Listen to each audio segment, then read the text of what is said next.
And okay, a couple different items I want to cover today. One is we'll be looking at a couple different markets, one you're very familiar with and one you may not be so familiar with, although Jerry and I have talked about it quite a bit. And I've got a little note to myself to start here. This is the, you're all familiar with the ES, which is based on the S&P 500. This is based on the S&P 400 mid-cap. This is the EMD.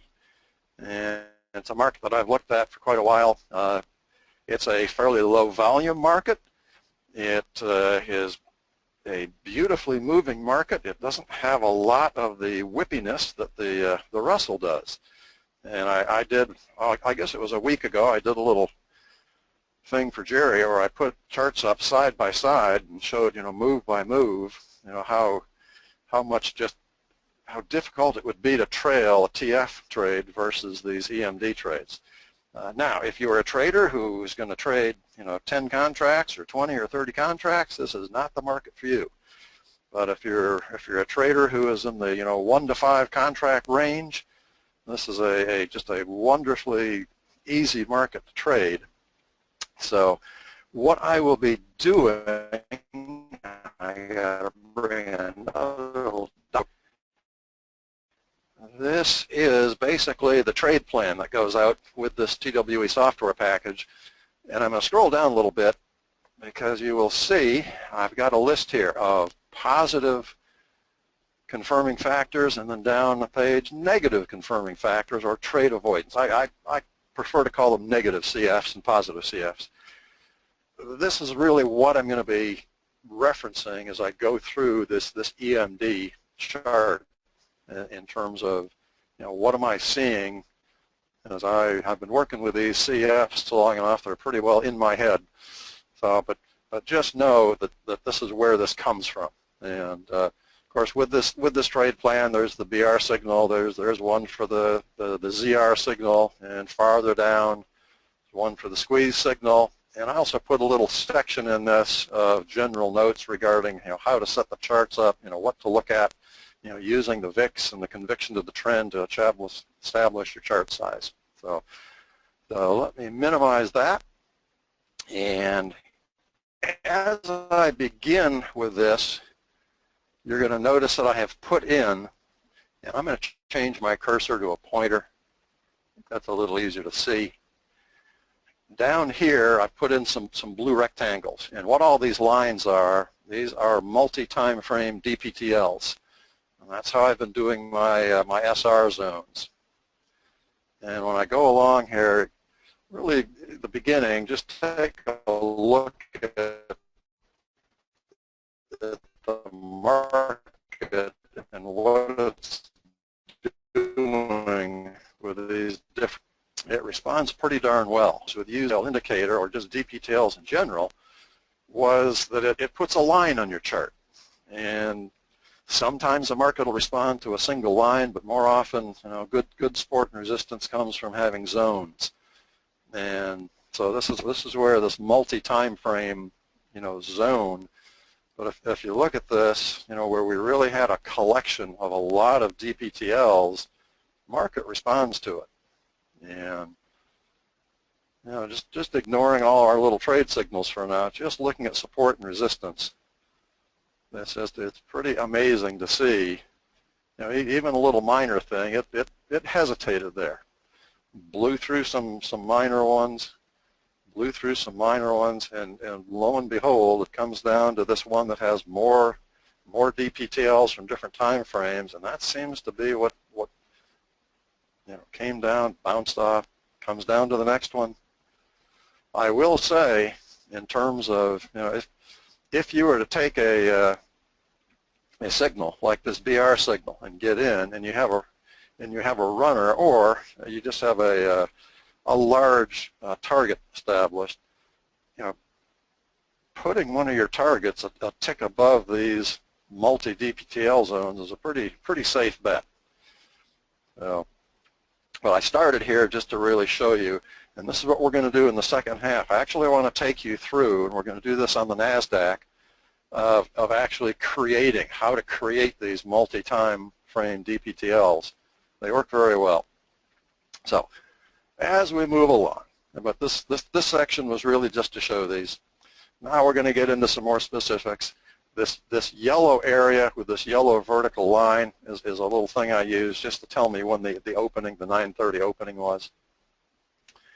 And one of the things when we're looking at a signal going off like the BR signal, and we're getting some confliction, between ZRs and BRs, and gee, should I take it?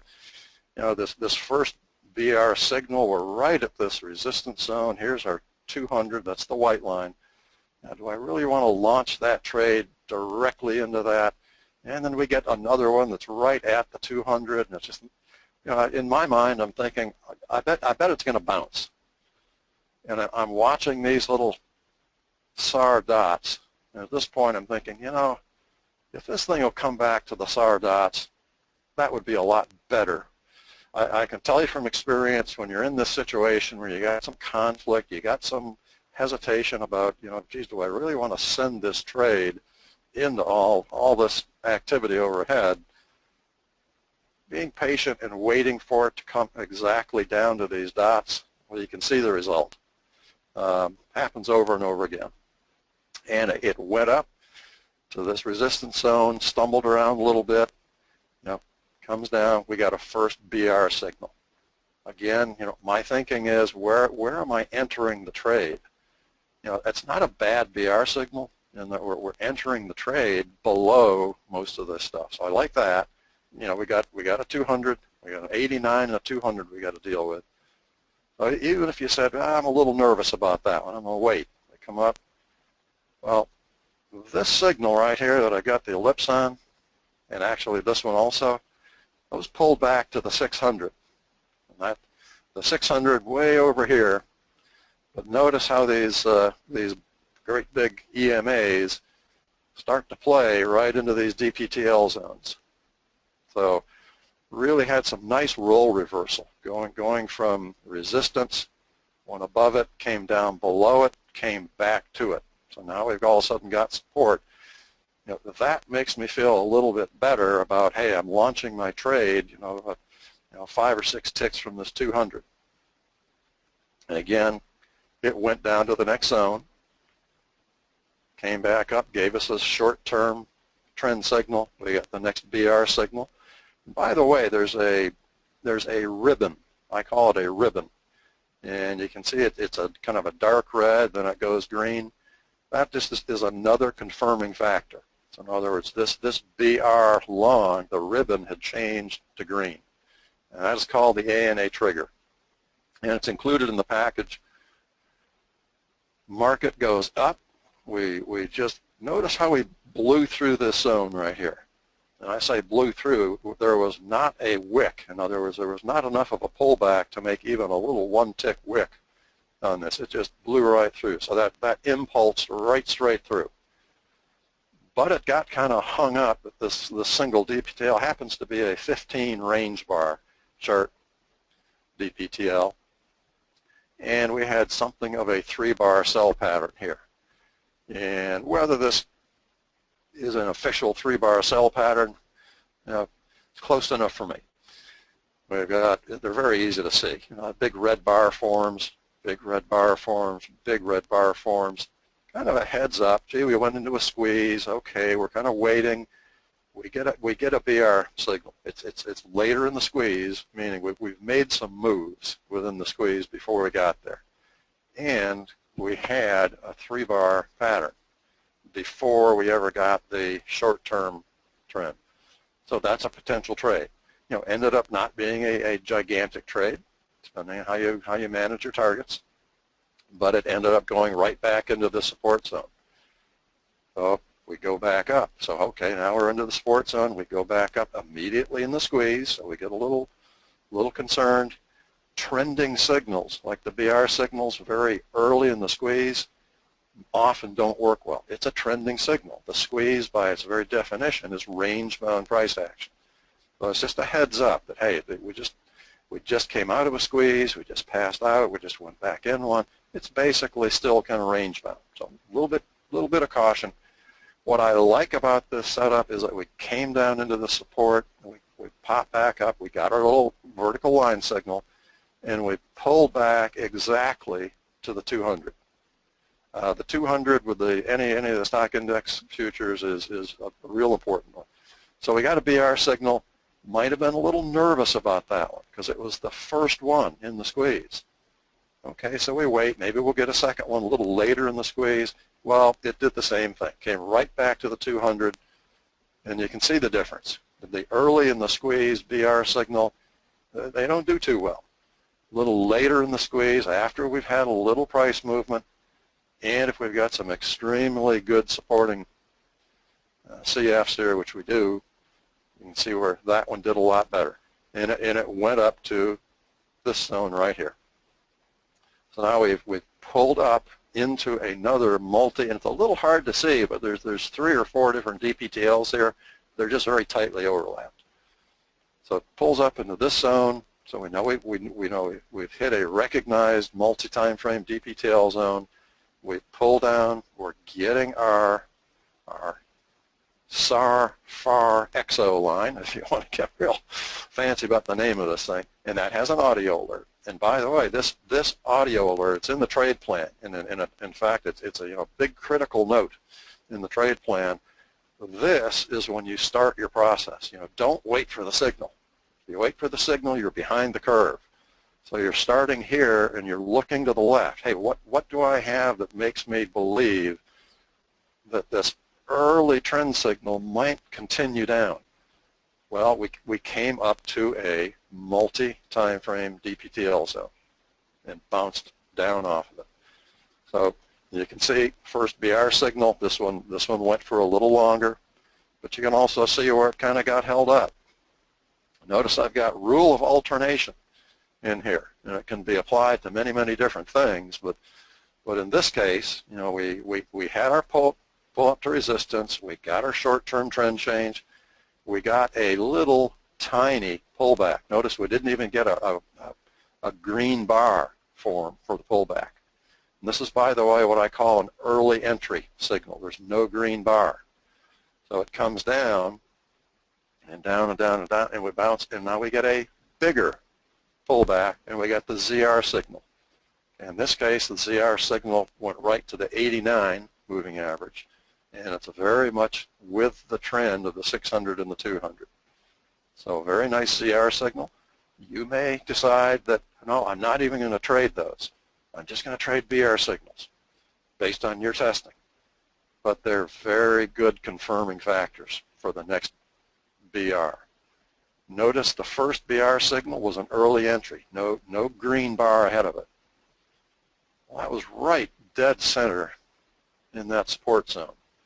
So I feel a little bit better when I take what I call a standard entry, when I've got at least one green bar. It pulled up just a little bit more. And that one, and you notice that's the one it moved on. Sometimes in a fast-moving market up here, it's all you get. And so if you say, no, I'm only going to take these that have a pullback, you're going to miss some trades. And everybody has to decide what they're willing to do with that. But so at any rate, we get going, and where do we end up? We end up at this multi-DPTL support zone. Well, a little dot line, also very useful. That is an indicator in the package that Jerry's going to be sending out to anybody who is willing to take a 30-day trial for $100 on the software. And I think there's about, I want to say, 38 or 40 indicators in that package. If you don't have it, it says Masters Series package. That's where that comes from. And that just tells you the low of the day. So we're coming down here, making a low, making a low. We're at the low of the day in this DPTL zone. So we're kind of thinking, let's see if we get a bounce off of that. We get a bounce, we get this upline, but we immediately go into a squeeze. So we're kind of, okay, let's wait here. One of the things I will say about these CR and SQ signals is to realize we just made a very large move down. Just be aware of that. We made a large move down. We just went into a squeeze. Do we really think this is going to be just another large move down? Or do we think the market needs to rest a little bit? So myself, I kind of pause a little bit after a thing like that. We'll let that come up. But notice what it did. By the way, notice what it did here. There's 1, 2, 3, 4, 5. It's not an Elliott wave, but it's a 5-wave pattern up to this now resistance zone and the 200, and we got a double signal. A lot more interested in that one. And it did better. And again, it confirms that BR signal late in the squeeze. We move on down. Now we're getting down back into the same support zone, and we put in a 3-bar pattern. So a lot of this trading with these signals, and I put it in the trade plan, do not blindly trade these signals. And that's why there's all these CFs. So we've got this 3-bar buy pattern. That's interesting. We're in a squeeze, and again, ZR4, how many of these ZRs do we really want to take? And that's a back testing issue. Do you want to take a 4th or a 5th or a 20th or a whatever? So kind of decide. Usually from what I hear from Jerry, 1 or 2, that type of thing. Okay, so we got a 3-bar pattern. We're going through the squeeze. We're making movements in the squeeze. We get this, but we didn't get a signal until way up here. And I left this signal on. I usually filter these out. The way I filter these out is there's a setting within the BR signal that says how many bars past this green line, the short-term trend line, are you willing to accept the signal? And this is why I filter them out right here. Basically, these BR signals that occur closer to this line are higher rated. But I want to leave that in just as really a demonstration. So it goes over here. I'm not interested in it. It's too far from this thing. It impulsed up. And we signal way up here. I'm just not interested. And if I stretch this down, and we're still in a downtrend according to 600. So we kind of wait a little. Market pulls back. Market pulls back. Now, interesting. This BR signal, I got a little yellow box around it. There's some concerns. But that pulled up exactly to these stop or tops. Those are higher rated, I got to tell you. The problem with it is, from where you would get in one tick off of here, you're sending your trade exactly into the 200. I don't like doing that. That's not what I love thing around there. It looks really good up at this end. I'm with the trend here, but I'm starting my trade right on top of that 200. I don't like doing that.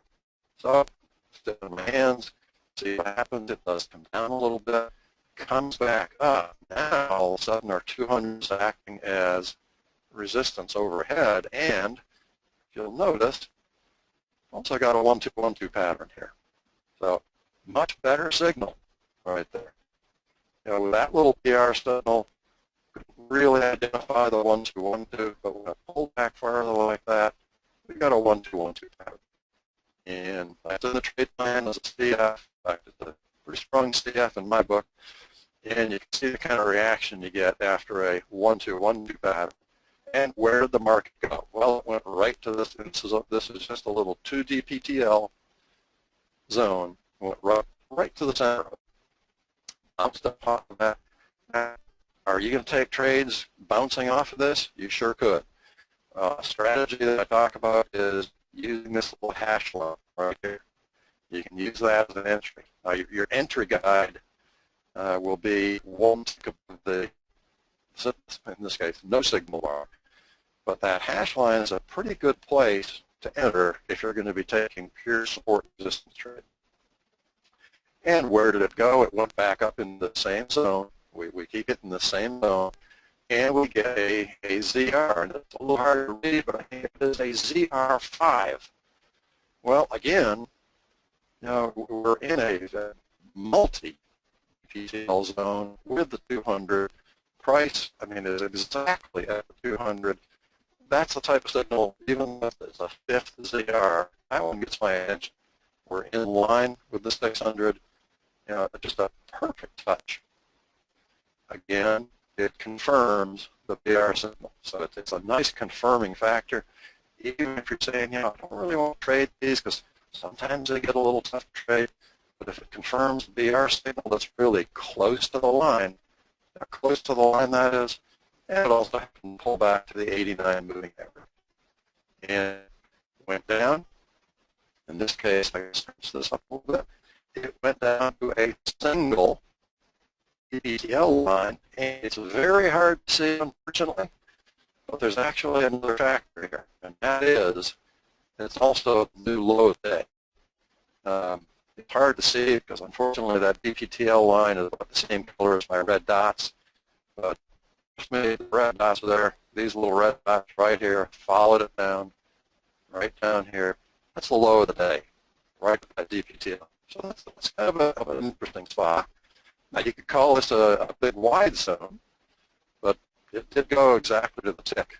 New low of the day comes up, we get our green vertical line, and we got an early entry. Now, this is a counter trend signal. We're below the 200, below the 600. We know we've got some overhead resistance. So if you're going to take counter trend signals, this is a trending signal. We know we're going counter trend. I treat these counter trend signals like this when I've got lots of overhead resistance as scalp trades. So if I've got a 2-contract model going, I'm gonna be bringing my contracts down a tick below these zones. If I had 3 contracts going, my first contract was 5 or 6. I'll leave that alone. Contract number 2 might be a tick below 200. Contract 3 a tick below the next zone. So just a little bit of an idea. But know that you're taking a counter trend trade. So it bounces off that zone, comes back down. Now, looking left, okay, we have a head and shoulders pattern. Call it a 3-by-bar pattern. It really looks like a nice head and shoulders pattern to me. We came down into a zone. We came down to another one. We always retested that zone. So I'm getting kind of interested here. So the market, okay, let's see if we go up. We got our short-term trend signal. We got an early entry BR. Hey, good, we're above the 200, but doggone it, we're sending our trade directly into the zone. Still not too excited about that. Okay, let's sit on our hands some more. It comes back. Now we've got a retest. Now we've got a double bottom going here. We've got a head and shoulders pattern. Now we've got a retest, double bottom. Okay, let's see if we can get going there. Now we've got a signal. Now there's 2 signals here. The first one, we're right at the bottom of that zone. Not too interested in that. The next one, we got a little more significant pullback. Our entry is going to be, past the midpoint of that zone. After all kinds of structural support, I'd be a lot more interested in that one, personally. Now we're above a rising 200. Still got a little problem with the 600. So on we go. So goes up a little bit. Again, are we going to take? I have this BR set up so I can show you some extra signals. To me, this BR signal is way too far from that. I'm interested in the signals close to that line. And you can set that as a filter. You can say, I don't want to see any signals any farther than 10 bars away. So it comes down, we bounce off this 200. Here we go again, no signals. Come up a little bit, we come out, back down into a squeeze. Okay, now we've got a little local double bottom. So, am I interested in that ZR signal, the way that has set up? Yes. Easy to say that on a historical chart. I want to be very clear about that. But just the way this thing's set up. For one thing, we've got this beautiful looking head and shoulders pattern. It's just telling us the market wants to go up. We've come up to the zone, we went past it, we're testing it again. So we just retested the same support zone. Very much interested in that. Could you say, I'm going to see if I get a BR signal? Sure could. Limited your potential in the trade a little bit. Went up to the next zone, kind of stammered around a little bit here, came back down. again, this BR signal, the yellow, again, we're starting our trade very close to a rising 200 and a rising 600. So, little concerned about that. Notice our ZR2 signal and the little arrow. Notice that the 200 just crossed above the 600. Now the MA crosses are kind of significant. It's telling us we really get some momentum working for us, and we'll just pull back. If you make a little zone between the 200 and the 600, just pull back right into that. We got a signal. So that's what I'm interested in. Again, if you say, no, I'm going to use that to confirm the BR signal, there's your BR signal. It goes up, we get a little double top formation. Okay, let's see what we can get here. We come down, we get the ZR. I don't know what a little story on that. I'm not too interested in that ZR. I'm going to send that trade right into this zone with, just at first glance, 4 DPTLs, might be more. So not too interested in that. Am I interested in BR signal? Again, no, I'm sending it right into the 600. I just don't like. So it goes up, no signal there. Zone. Coming back, not getting much. It's getting late in the day also. But comes into the zone. These markets don't go anywhere. They came in, from this zone to that zone to this zone again, double top. Short-term trend signal, there's a first BR signal. Now, it's way late in the day. It is. It doesn't seem to matter. The principles are the same. Now, we're getting into the middle of the night stuff here. And I don't have these blue rectangles around all these zones. You can just kind of get an idea where the market goes and the value of 200 and the 600. Very often, and there's the 600s. The 600 is participating in this zone now. So there's CR1, and it's at 3 o'clock in the morning. The principles are the same. We go up to the next zone, and we kind of bounce around that zone a little bit. And there's a ZR2. Yeah, it's in a squeeze, but just having these DPTL zones really help our case. And it goes on and on. So we go up. This market turned on the simple little 15 range bar DPTL. So didn't have a whole bunch of them, but it sure turned there. Comes down, up. Now down here is BR3.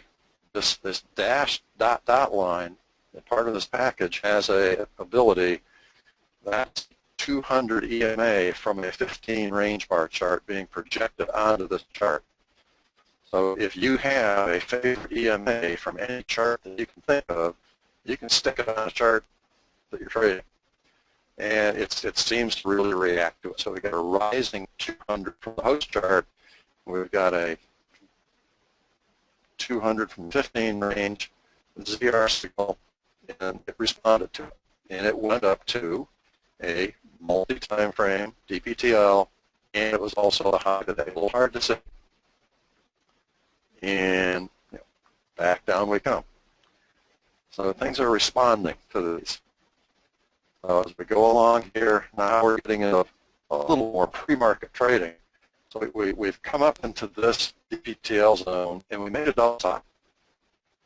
So down, now we get a first BR signal underneath the 200. It's about 9 o'clock in the morning. Whether you want to take a pre-market trade or not, that's up to you. Remember, this is the little EMD market. So if we come down, this is our opening line, okay, the yellow, and we put in a 1-2-1-2 pattern right before they open. Interesting. That worked. And we open, and we almost immediately go into a squeeze. It's like, okay, we're going to do that, huh? Okay, well, let's wait and see what happens. We go down and test this zone. Oh, we got a BR signal. No way in the world we're going to take that one. That's sending it right into this zone we just bounced off of. So we wait. Now, here's a BR signal. Notice the difference. Here is this long string of these star dots. In the trade plan, I literally refer to it as a long string of star dots. It came up and right to those dots, and look at how much better that one did than the ones that did not test that ATR limit, because that's what these are based off of. So we go heading down. This little dot, dot, dot white line, that is the 50% internal fib, and very, very useful on the stock index futures. And it reacted to it, and it goes up, so that's kind of a, oh, it reacted to it. We got our line. Oh, we just went past this big DPTL zone, but now our entry is going to be above the 200. A little issue up here with this other 200, but that's what I'm looking at. We had a reason for the market to bounce. We got our short-term vertical line signal. We got the BR. We're looking at where we're going to get in. Okay, we're not immediately sending this thing. In other words, we've got a little bit of room to build some momentum to punch through that next little bit of resistance. And where do we go? We go up to the next zone.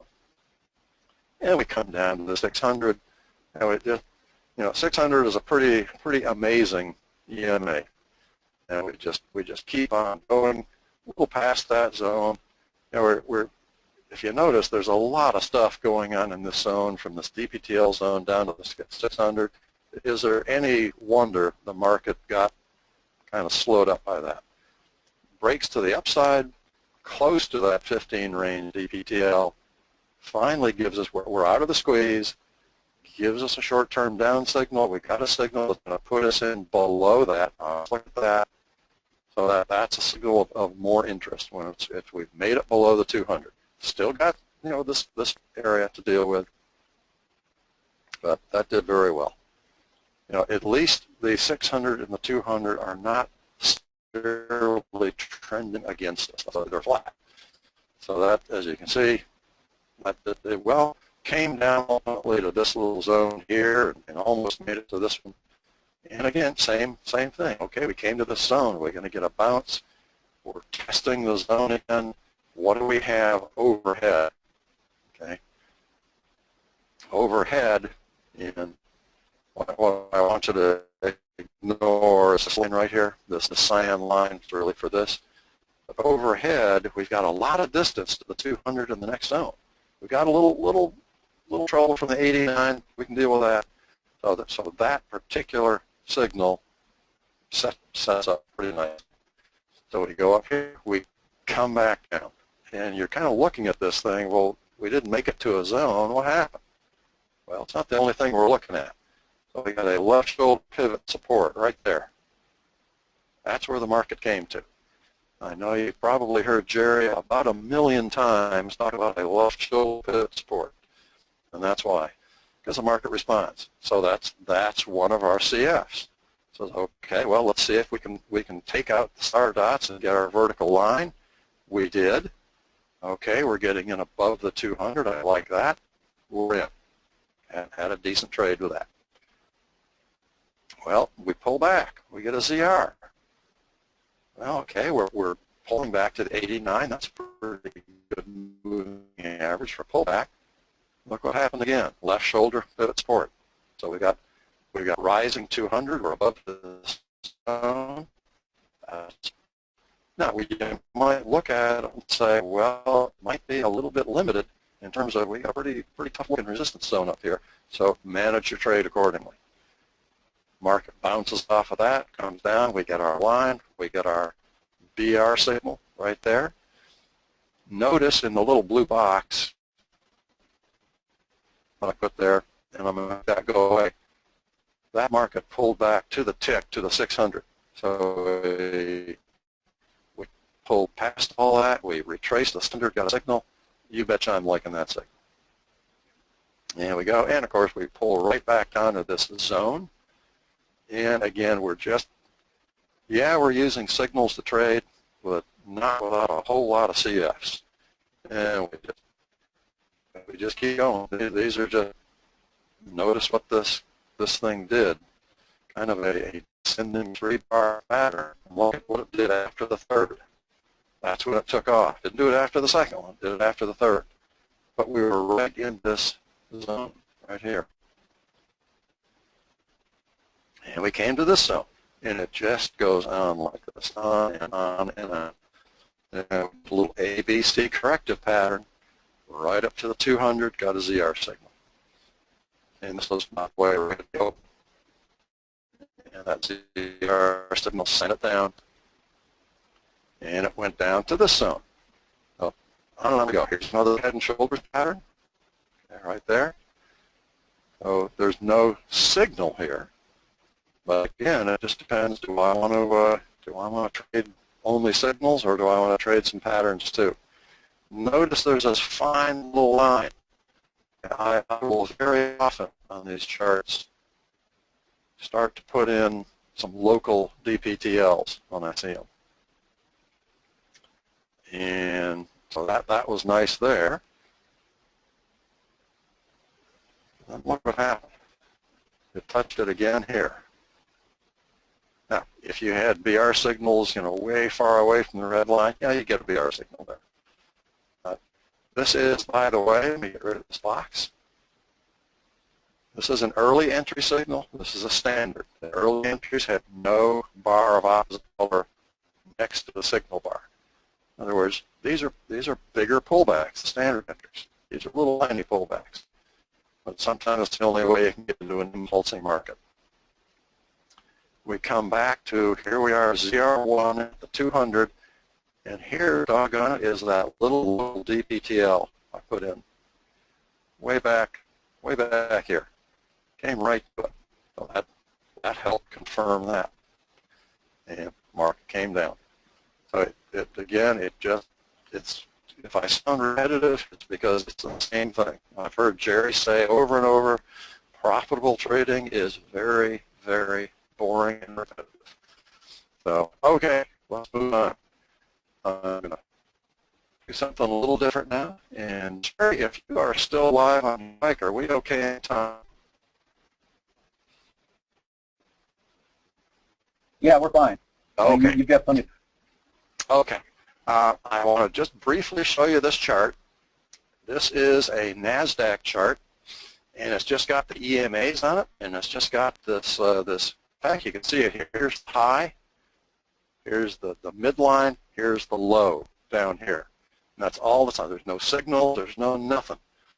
Because what I want to take you through very quickly is, okay, how are we going to make these nice SR levels? One of the things that I have noticed over time and just watching the trade is, of course, he's the master of the SR levels. But what I noticed is that his levels typically match up to these multi-DPTL zones. So we are going to start this process. This is a NASDAQ daily. There is a little bit of a negative feature, in my opinion, with Ninja, in that when you start getting into weekly and daily charts, you can only go back so far. That's been my experience. Maybe I don't know some trick that allows me to do that. So what I have here is a line, and this is one that the DPTL indicator is here in gray, and on the daily chart I turned it way down. You look at indicators. Here's the DPTL indicator. I turned it down to 2. I just played around with it a little bit because I wasn't getting anything at 3 and above. I turned it down to 2. I think it's the lowest setting you can get. And so I got at least a couple things to work with. But on the daily chart, you literally have to take a line and just start looking. Well, when I was looking, I found this one that had 1, 2, 3, 4 touches. It met the qualification. It has at least 1 touch from the top down and 1 from the bottom up. And now the process is we take our horizontal line, and I'm going to split the difference with these. I'm going to put them in the middle. And I want to show you something here. Very important. When you select the line, that's a little box right there. I selected it, and I right-click, and I bring up these properties. This attach to is critical. If I put attach to the daily chart that I'm on, it'll only draw the line on this chart and none others. But if I set it to all charts, set default, now that line will display on any and all NQ charts. Very, very important in getting these lines to transfer to your host chart that you're going to be trading on. Okay, so we're done on that one.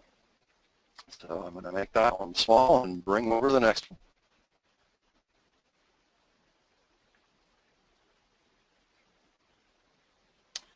Now we are on a 60-minute chart. Now there's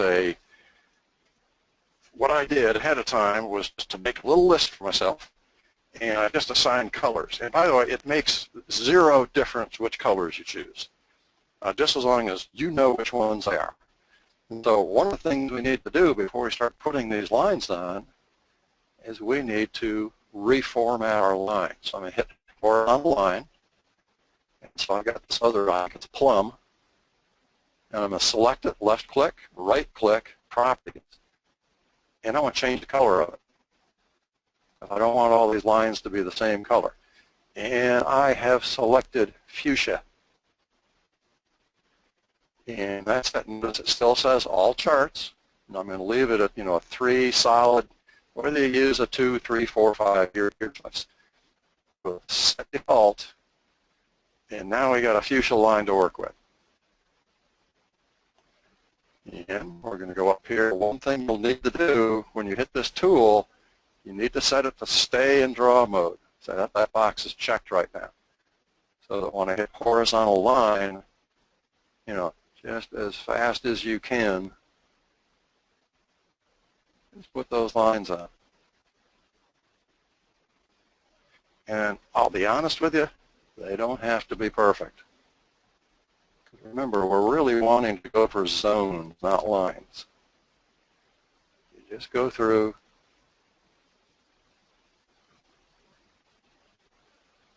Let's get an idea how many lines we're talking about on this particular chart. Looks like we got them all. Okay. I'm going to stick with this chart. I'm just going to change the time frame. I'm going to drop down to a 15-minute chart. And on the 15-minute chart, we're going to use, for my color scheme, tomato. So we're going to do exactly the same thing. We're going to put a horizontal line somewhere. Left click to select, right click properties, and we're going to go to tomato, or tomato if you prefer. Tomato, set default. And again, quick as we can, I'll have to turn our tool back on. Quick as we can, we're going to put these in. What you're going to notice as we do more and more charts, it starts looking more and more crowded. What you'll find when we go to your trade chart, they're all spread out. So even though it looks like we've got 1 million lines by the time we're done doing this on these charts, it doesn't look that way in your trade chart. We're way away from where the price is. And the good news about this, it's not something you have to go through every day. A great time to do it is when contract rollover occurs, because they're going to adjust the historical charts. Now, one little trick here, I'm going to hold my control key, and I'm going to move the whole thing down so I can see it. If you want to kind of see, oh yeah, there is a line right there. So I spread it back out. So a little control key function is a handy thing. But then if you want to spread it out or contract it, just don't use it.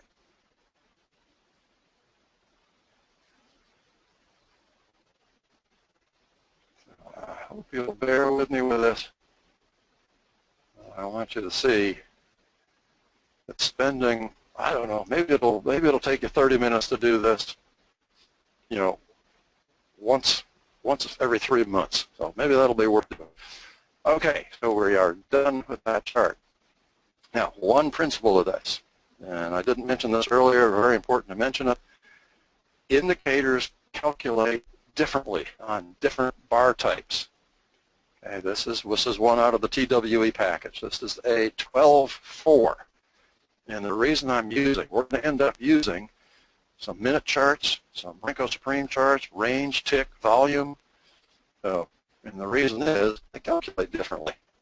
And that's something that took me quite a while to understand. Why in the heck do these things, why do I get different lines? A pivot's a pivot. Why shouldn't it be the same? Well, because the indicator calculates differently. So I'm going to use lime green on this one. So we're going to make a line. I usually try to make the line somewhere where I can see it easily. And we're going to left click to select, right click, properties. And let's find lime green. Right there, default. And I need to do my crosshair for this. Horizontal line. And again, just as fast as you can stick these lines on, just go for it.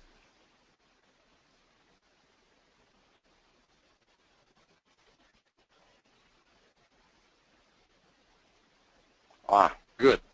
Something has happened here that I was hoping would happen. I want to show you something. Many of you probably know about this already. You know, I click, you don't see the line. Well, that's because the indicator line is on top of it. And so what I'm going to be doing is, let's go to one that doesn't have a line. There we go. So I'm going to left click to select it. And for some reason, you don't see any evidence that we selected it, but it did. I'm going to hold the shift key down, and now I'm going to use my wheel on my mouse. So left click, shift. See the level? So right now, that thing is, and you can change the level of that. So I'm going to set that to a high number. And now hopefully my lines are going to show up again. It's a little bit of an odd ninja thing, and it annoys me, but it happens. See, there's our line showing up. Yeah, not that time. Remember I told you about stay in draw mode? I just made these charts up last night. So stay in draw mode. Let's try that again. Oh, much better. Keep that in mind. I'm going to say that one is our one that we based our color change off of. Okay, let's look around a little bit more. Did we miss any others? Okay, let's look down here. For this demonstration, I'm not going to get too concerned about going way, way away from the price. We'll get some of these.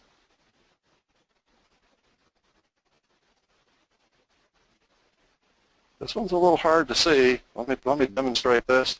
I'm going to hit my control key to raise this thing up. This one right here, I raised up about to the middle of my screen. I actually have a tick mark on my screen for the center. I'm going to open that up. Now I can see that line a little bit better. Right. Notice why I was off on that one.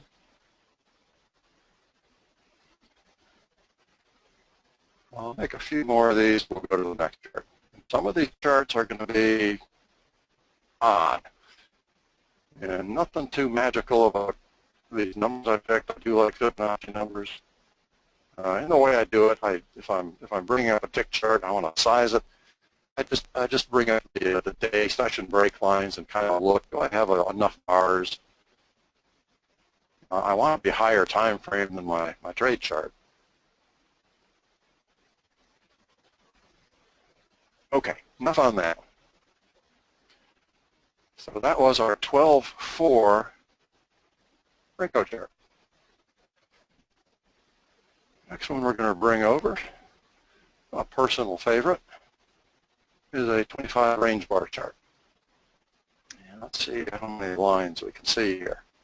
Oh, we're starting to get a lot of overlap in these lines, which is good.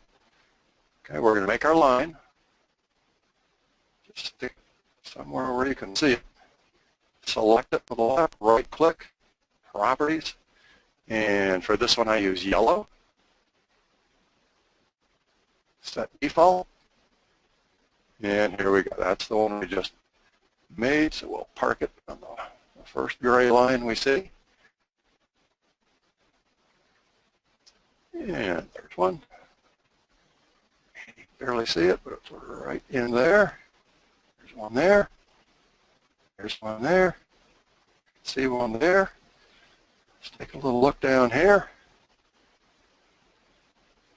There, there, there, there.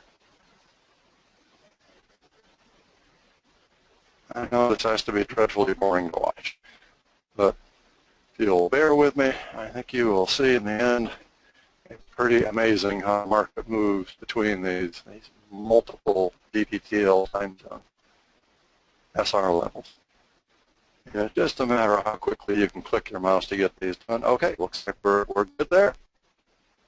So we are done with that chart. 2 more to go.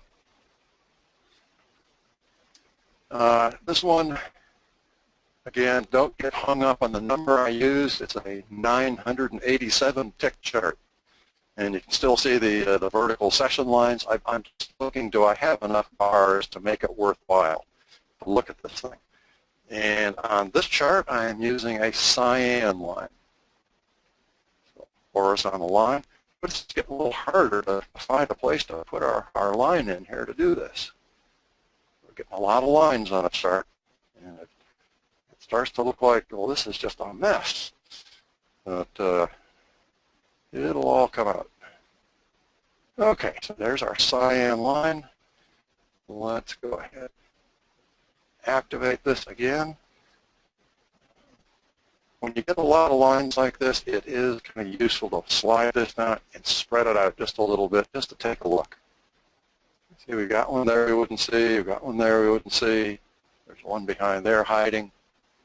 Because the whole point is, can we get some different chart types to agree?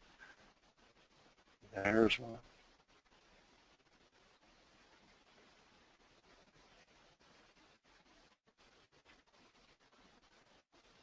There's one hiding behind that. I don't know if you can see the gray line that I saw, but it was there. Okay, all set there. Just looking for any gray lines that I didn't get. Looks like we're good there. Let's go on to the last chart. This one's going to be a volume chart. And again, it's don't get hung up on what number I used. It's not anything magical. Ended up being a 1597. Number doesn't matter. I was just looking for enough bars, and did I see some lines. This one is going to be red. We're going to make our line. Properties. Let's go down to red. Set default, and away we go. And I'm going to slide this down a little bit again. When we get to these that have a lot of lines on them, sometimes you need to expand this out a little bit to see where they are. So there's one hiding right there. So they're going to tend to hide behind these other ones, which is actually exactly what we're hoping for. But by using these completely different chart types, you know, we're really putting this indicator to the test.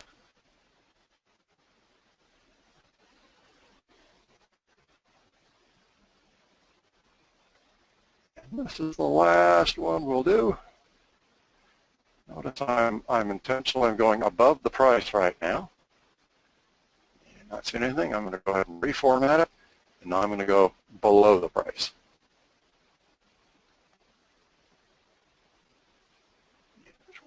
Right there. Let's make this one a little easier to see. Right there. And there's one hiding right there. There. Now the other thing that we're going to add to the host chart is DPTLs onto that one too.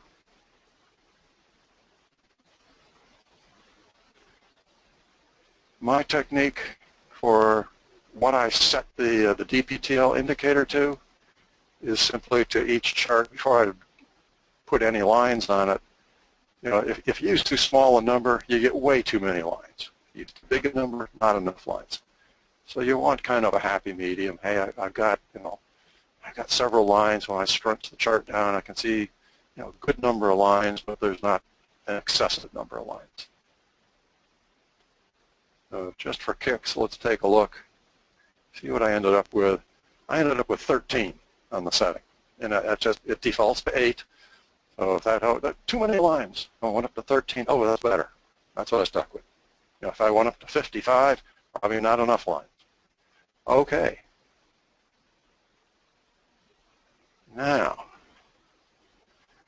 bring this NASDAQ chart back over, make it big.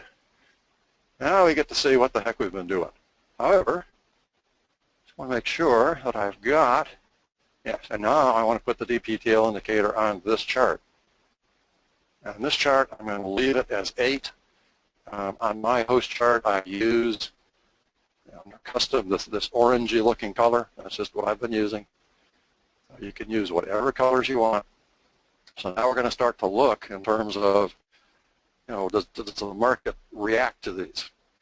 I'm going to use my ellipse tool just to start taking a look. Okay, there's one there. It reacted to. Kind of blew through that, came down to this one. Notice that's also low of day right there. Okay. Went up back through, but it did finally respond to that one right there. Okay, blew through this, came back up here. There's high of day one up there also. That double top. Where did we come back down to? Well, back down here again. Now I got a double bottom. Goes up, blows through a bunch of stuff here, although not cleanly. It's working its way through. Where are we going to stop? Where are we going to stop? We made a high of day here. Pulled back a little bit, and here's our little zone. There's the 200 and the multi-DPTL zones where it pulled back to. Did a nice little retest. I bet you we'd have a signal right there. Goes back up to this zone. You'll be surprised on this chart. You'll look at these things and think, well, that's a huge, big zone. But then when you pull a ruler, just for kicks, we'll do this. Let's see what it really was.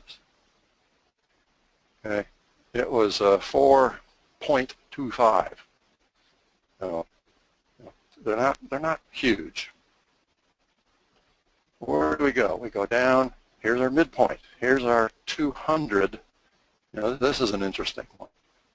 So we're getting some synergy between a couple different DPTLs, the 200 from the 15 range bar and the midpoint 50% internal fib. And it went back up to the moving averages into this little zone and finally came down. So we're testing that zone, we're testing that zone, testing it again. And we came down to a single little DPTL. There might have been something below it. Yeah, it was just the top of the zone. So, and it just on and on we go. We get a retest of that zone, low of the day. We go up, we struggle to get through that, finally break through it up to the 600, back down to the 200 and that zone. So this is just trading the zones. Where is this market moving? Where did it finally go down to? Did it impulse through a zone? Well, chances are, and I know a lot of traders will say, well, that zone didn't do much. It went right through it. What that did right there told us a ton. If you'd gotten in on a little signal right there and you saw this thing go, pretty well guarantee you it's going to make it to the next zone. So it tells you a lot when a market impulses through a zone. Be looking down, okay, what are my next zones? So we come down here. Here is this big zone right here. Make a little double bottom, head back up. Here's a little zone, 600, the 200, another. It's like, I hate to say it, but every little pivot has some meaning. Where did we come down to? We came down, didn't quite make it to this zone. We sure did come back into this one. Come down. Now we retested that zone. So we didn't make it here, but we retested to that zone. We come down. We're almost here. We're still, strong downtrend. We just kind of got held up a little bit here. We finally kind of bottomed out at that zone. And just going to scroll through so you can see this. and just notice where these zones are. I'll stop doing the ellipses.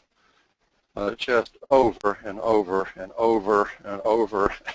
I know it sounds boring, but it doesn't take very much time to do these. And Jerry, do you still have your ears on? We might have caught him stepping away, and that's fine. But it's just amazing to see what it does with these zones and these other little indicators we've got on come into play. The market just does the same thing every day. It does the same thing over and over and over, but each time in a slightly different way. And that's Jerry's line. But again, we came up here, we tested back into this zone before taking off. And we went into this zone, finally ran some stops out above it. You know, didn't make it to the next zone, rolled over in the direction of the 600. You know, spent some time in that zone, and it's just the same. Doesn't matter how much I scroll through, it's just the same. So I hope that you got something out of this multi-time frame DPTL creation. Keep in mind, you know, don't just do, you know, 5 different time-based charts. You know, yes, I did a 60-minute and I did a 15-minute. Why? Because a ton of people out there in the trading world are looking at those charts.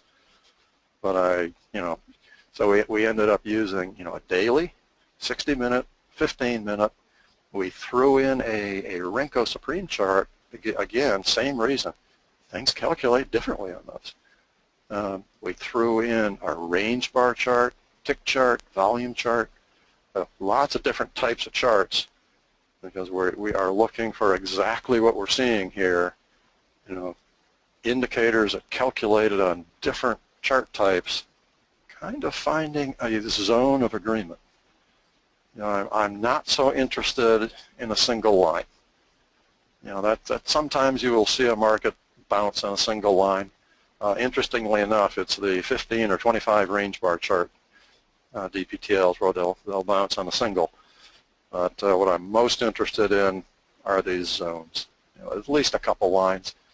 But some of these things, you'll see 5 and 6 different items in the way the 200 just snakes its way right through this zone. It just strengthened it. Okay, Jerry, are you there? I'll keep going if he's not. This is just a little 2 DPTL. It's kind of hard to see. You know, if we stretch that out, you can see, oh yeah, there are 2 of them. You know, we had major agreement between 2 different types of charts and time frames. And it never ceases to amaze me how well support and resistance zones work. And look at the sheer time that thing spent in that zone. I mean, and it was an uptrend. You know, you kind of wonder, is somebody building a position right there? Jerry, are you back? Yep, I'm here. Okay, great. Well, I probably have everybody bored to tears here after going through chart after chart, drawing all these lines. I do have, again, this is something for the people, you know, that are going to be giving this TWE package a try. I did put a Word document together that goes through, you know, how to make these things up, and kind of gives you the reminder that you got to put your format your line to all charts so it transfers. And just some little tips in terms of doing those, but just, I don't know, I find it fun to go through here and just see how, again, over and over and over, these zones come into play. I mean, it's amazing. It's just, whether they get blown through or it stops it and turns around, both valuable information.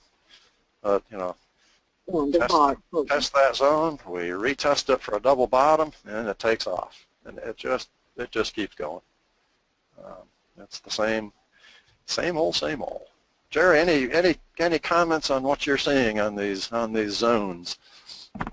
No, other than the fact that it's great for you to share how you're transferring them between charts. I know I didn't start using that until someone showed me years ago, and Yeah, it's just not the kind of thing that you naturally fall into or you're aware of. yeah, yeah. It's they just keep going the zone. I will tell you, Jerry. Ever since you told me about the 600, I've been using that. The 200 again. I think everybody's aware of the 200. The 89 is a little different. If you were to put a 5 range bar chart up or a 6 range bar chart of the NASDAQ up, you would probably find that a 50 MA would look a little better. And I fell into this by accident, and the way I did it is I put a 5 range 50 on this chart, and I was amazed how it followed the 89. So at any rate, on these Renko Supreme bars, the 89 is very, very accurate in terms of, when a market does a pullback like it did there into that nice little multi-DPTL zone. But it acts much like the 50 would in terms of when you're in a nice trend and getting pullbacks. So next week, what I have on the agenda is how to turn, and you notice I don't have any signals on this, and that was very intentional. I didn't want to have this be signal-based, what I was showing here. But next week, what I want to do is take that BR signal that we're using right now as the short-term trend, alert goes off. You look for the first BR, and we are going to turn it into what I would call an EMA trader. So we're going to use it differently within the program. And what I'm going to do is I'm going to take a chart and just convert it. And some of you will prefer to, trade off these EMAs. Certainly there's some nice moves that come off of various bounces of various EMAs. But, so Jerry, I think that's about all I've got. If you want to take the horns back over. And let me see. Okay. Yeah, let me go through some questions. What does BR stand for? BR, from Adam, BR is a strictly made-up nonsense term. They had to call it something. So what BR stands for is actually bottle rocket, because when they looked at these Renko bricks, as we call them, with a wick on it, it looked like a bottle rocket to them. So they call it a BR signal. That's nothing more than that. But good question. They had to call it something. I think they could have called it Fred. Doesn't make any difference, but they called it BR. What was the time frame on these charts? Not sure which that is referring to, John. I had so many different time frames I was going through. I will tell you the EMD chart that I was doing was a 5-1. Again, no magic in that. What's nice about these charts is that you don't have to change your whole setup to change time frame. If the market starts moving faster, I'm going to bump it up to a 6-2, which is what this NASDAQ is showing right now. Or if things slow down, we're getting just no follow-through. Okay, I'm going to bump it down to a 4-1. But you want to stay at least with a ratio of 3-1. In other words, you're always going to have two numbers with these Renko charts, like a 5-1. Well, if you went to a 5-2, 2 times 3 is 6. That wouldn't work. So if you're going to go to a 2 is a small number, 6 becomes the number you have to go to. Or another combination would be a 9-3 or a 12-4, so on and so forth. Keep in mind, as you get bigger and bigger, you're going to get fewer and fewer signals, which may be exactly what you want, and your stops are going to have to get bigger. So let me just see if there's any other questions. Yeah, that was the EMD. And again, with the EMD, there's nothing magic about that. It's just simply, once you get these charts set up, if you feel that volatility, and I use volatility, the VIX, and conviction to the trend. Conviction to the trend off of weekly, daily, 60-minute charts. It's real simple. Nothing fancy about it. I look at it, and is it stuck in the mud or is it moving? We have conviction to the trend, which we don't have a lot of. Lately we've had more volatility, although the volatility right now in the VIX is 18.66, and we were up at 27 a few days back. So we've had a little shift. But Jerry, I'm still not seeing a lot of conviction to the trend, particularly on FOMC day. But, okay, Jerry, I'm going to officially shut up now. Hey, Dave, thanks a lot. Much appreciated. You are welcome. Excellent session, very informative. So I'm Dave, going you still there? Yeah, I'm going to mute my mic unless you have a question for me. Any other questions in the room?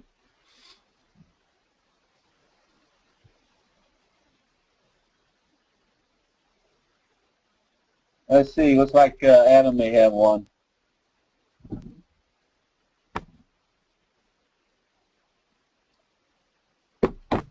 Dave, you want to respond to Adam's question? Yeah, I'm scrolling down here to find it. I believe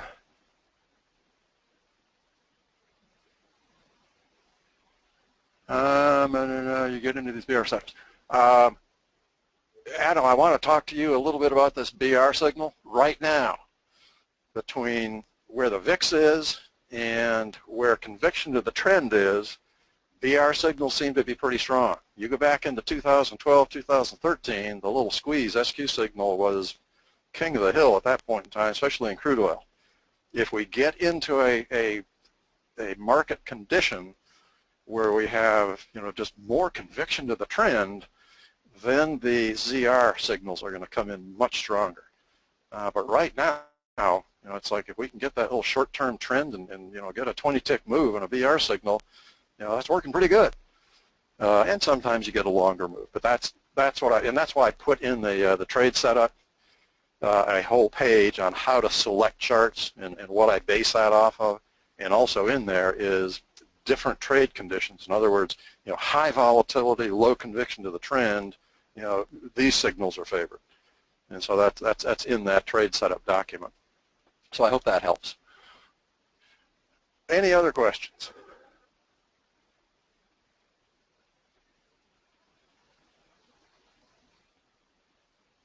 Jerry, I'm not seeing anything come through, so I think we're done.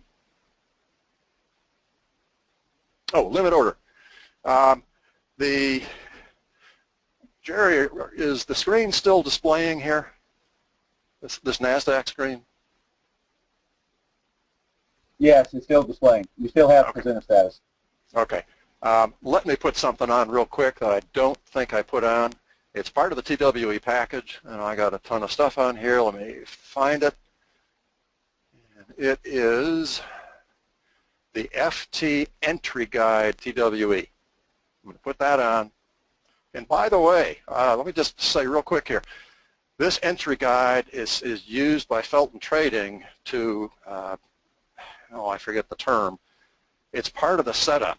So when you download this stuff, if you just do a standard Ninja download and you try to bring it up, you say, this stuff doesn't work. It's not working. These things aren't showing up. You have to go through this little procedure by putting this entry guide on. I think they want you to put it on a 1-minute chart, any kind of chart, because it does something with the indicators that you programming people know about, and I sure don't.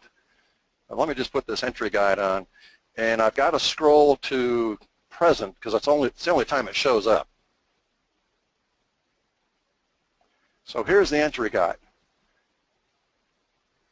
Very handy feature.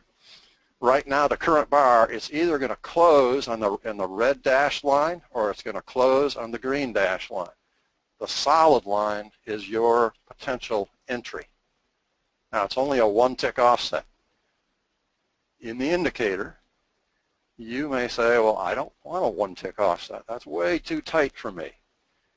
So we go down here. Here's reversal offset, trend offset. Let's say you decide I want a 3-tick offset. Okay, so we put 3 in, and you can select, it doesn't have to be the same, but I always use it the same so I don't confuse myself, top to bottom. Okay, now it's a 3-tick offset. So you can set it to whatever you want. You know, you can make it whatever color you want. I tended to make it lime, you know, if I'm going long, and red if I'm going short. But that's how that works. So if a signal was forming on this thing to go long, you know, you'd put your order right on the green line if indeed you wanted it to enter 3 ticks off the signal bar. But you know that signal bar, if it's going to close, it's going to close at that green dash line. Just like if it's going to close short, it's going to close at the red dash line. In terms of, you know, what order, I mean, it's a typical RBO order. You know, buy stop, sell stop. You can use the sell stop limit. You know, you'll miss some trades, but you'll get your price. Anything else? But Adam, I appreciate the questions.